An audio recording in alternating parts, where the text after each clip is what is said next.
Dax, ito na talaga ang full chika sa buhay ni Bea Alonzo. Kung dati akala mo kilala mo na siya, wait lang. Ito ang mas malalim na kwento kung paano siya naging Bea Alonzo, ang babaeng bilyonarya ng showbiz at negosyo. Ang buhay ni Bea, The Beginning. Si Bea Alonzo na may tunay na pangalan na Philbert Angeli Ranolio Fagstrom ay pinanganak noong October 17, 1987 sa Cainta, Rizal. Half Filipino, half British siya. Dahil British ang tatay niya, pero lumaki siya sa Pilipinas sa pangangalaga ng kanyang ina na si Mary Ann Ranolio. Lumaki siyang hindi marangyang buhay. Minsan nga ay kinuwento niya na dumaan sila sa hirap nung bata siya. Sa murang edad ay pakita na ni Bea ang kanyang talento at passion sa pag-arte. Kaya nang mag-audition siya sa ABS-CBN Star Circle Quest, agad siyang napansin. Nagsimula siya bilang supporting actress, pero sa angking ganda at talento, unti-unti niyang nakuha ang mga big roles na nagdala sa kanya sa kasikatan. Pagsikat ni Bea sa showbiz. Sino bang makakalimot sa tandem nila ni John Lloyd Cruz? Ang iconic nila sa mga teleserye tulad ng Kahit Tagal Kang Hinintay, Maging Sino Ka Man at Ikaw Ang Lahat Sa Akin. At syempre, ang mga pelikula niyang pumunit ng ating mga damdamin. One More Chance, The Mistress, at Second Chance. Bea is not just a versatile actress. She is a box office queen. Halos lahat ng projects niya, laging blockbuster. Kaya naman, tumagsa ang mga endorsements at ang kita niya sa mga pelikula. Naka-bundle package pa yan ng awards. Ang love life ni Ate Bea.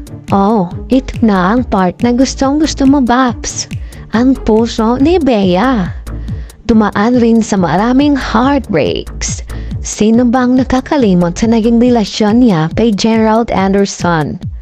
Ang famous breakup nila ni Dominic Roque noong 2022 na trending pa sa social media.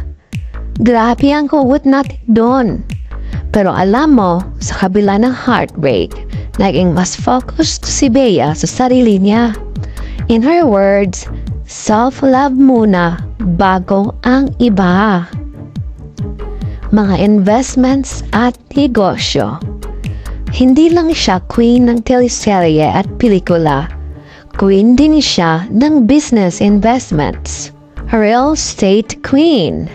Ang kanyang farmhouse sa Zambales ay hindi lang Instagram-worthy. Ito'y isang working farm na may kita rin mula sa agribusiness. May mga properties siya sa prime locations tulad ng Tagaytay, Metro Manila at Batangas. May plano pa siyang bumili ng lupa sa Visayas at Mindanao. Production Company. Si Bea ay co-owner na ngayon ng sarili niyang production company. Sa halip na artista lang, siya na rin ang nagpuproduce ng ilang projects. Ito ay para masiguro niya na ang kita ay mas malaki at kontrolado niya. Endorsement deals.